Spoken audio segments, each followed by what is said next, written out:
이재명 대표는 이 성남FC 의혹을 받고 있습니다. 앞서 저희가 안타까운 소식을 전해드렸던 초대 비서실장 전모 씨도 성남FC 의혹과 관련해서 이재명 대표 등과 공범 혐의를 받고 있습니다. 검찰 쪽 입장은 어떨까요? 성남FC 공소 유지에는 변함이 없다라는 입장으로 전해지고 있습니다. 한 보도에 따르면 검찰 관계자는 수사의 큰 줄기가 바뀔 건 없지만 수사팀도 심리적 타격은 받았다.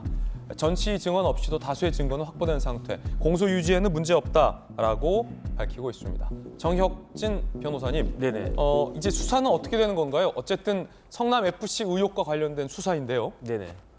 제가 봤을 때 이제 구속영장 청구서 주말에 다시 한번 봤거든요. 그런데 전 실장이 관련된 부분은 그때 이제 그 구속영장 청구서에는 대장동 위례 그다음에 성남FC 관련된 내용들이 쭉 있는데 전 실장 관련된 부분 딱 하나예요. 성남FC. 그것도 성남FC 관련해서 두산건설, 네이버, 차병원 그다음에 푸른위례 이렇게 네 회사가 문제가 됐는데 그중에서도 네이버만 문제가 되거든요. 그런데 어떻게 규정이 저희 그 청구서에 되어 있냐면 이재명, 정진상 그다음에 전 실장 뭐 몇 명이 이렇게 공모해가지고 네이버로부터 그렇게 제3자 뇌물을 받았다. 그 성남FC에 뇌물을 주게 했다 이렇게 되어 있단 말이죠. 그러니까 만약에 이제 저분이 살아 계셨으면은 아마 그 공범으로 기소가 되지 않았을까. 그다음에 그 밑에 있던 팀장도 이미 그 불구속 기소가 되지 않았습니까? 그래서 그런 측면은 있었을 텐데 그런데 이제 또 검찰이 뭐라고 이야기하냐면 물적, 인적 증거가 차고도 넘친다라고 이야기를 해요. 그래가지고 뭐 회의록도 있고 보고 자료도 있고 그런데 보고 자료가 성남시청에서 왔다 갔다 한 보고서뿐만 아니고 각각의 회사 있지 않습니까? 두산건설, 네이버 이런 등등의 회사에서 자체적으로 막 왔다 갔다 했던 내부 공문들까지도 다 확보가 되어 있고 그다음에 이제 이메일도 있는데 제가 그 주목해서 본 건 뭐냐면 이재명 당시 시장이 성남FC 대표에게 직접 이메일을 보낸 적이 있대요. 그런 것까지 증거들이 차고도 넘치기 때문에 전 실장이 이렇게 그 극단적인 선택을 하신 건 굉장히 그 아쉬운 점이긴 하지만 이재명 대표에 대한 그 기소와 공소 유지와 그다음에 이제 뭐 유죄 판결이 나올지는 모르지만 그런 부분들에 있어서는 그 공판을 진행하는 데 있어서는 아무런 문제가 없을 것 같다라고 검찰은 판단하지 않을까 싶습니다. 예, 그런가 하면 고 김문기 씨도 유명을 달리했습니다. 이재명 대표는 고 김문기 씨를 모른다라는 입장을 유지하고 있는 걸로 전해지고 있습니다. 어느덧 이번 주 금요일 고 김문기 씨와 관련해서 두 번째 재판에 이재명 대표는 나가야 합니다.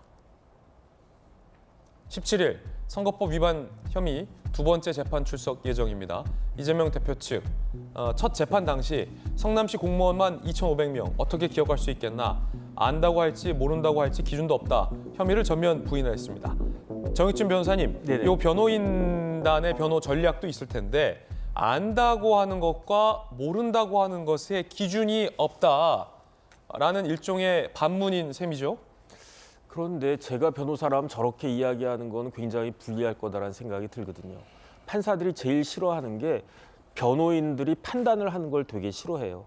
판사가 요구한 건 뭐냐면 객관적 사실이거든요. 그런데 지금 문제가 되고 있는 거는 허위 사실인지 여부인데 그렇기 때문에 중요한 건 뭐냐면은 과연 김문기 씨랑 이재명 대표가 같이 골프를 쳤느냐. 그다음에 이제 유동규가 이야기한 것과 같은 그런 에피소드가 있었느냐. 그다음에 이제 김문기 그 당시 이제 팀장이 성남시장이었던 이재명 대표에게 보고를 했느냐 안 했느냐.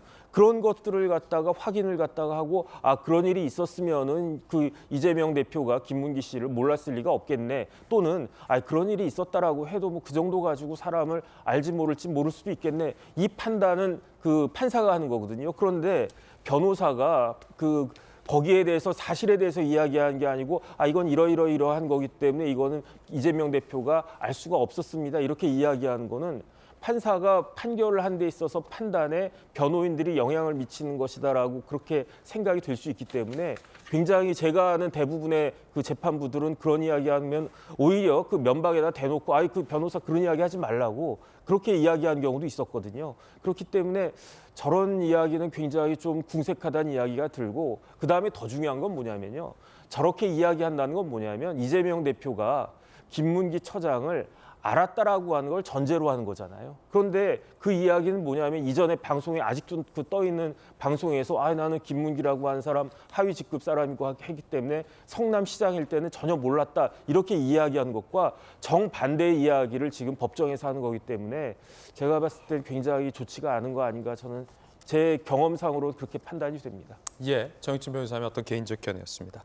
그런가 하면 이제 이재명 대표 측에서는 과연 이 공직선거법상의 책임을 질 만큼 안다와 모른다의 경계가 굉장히 모호하다라는 것을 강조하기 위한 어떤 변호 전략이다라는 분석도 함께 나오고 있다는 말씀 드리겠습니다.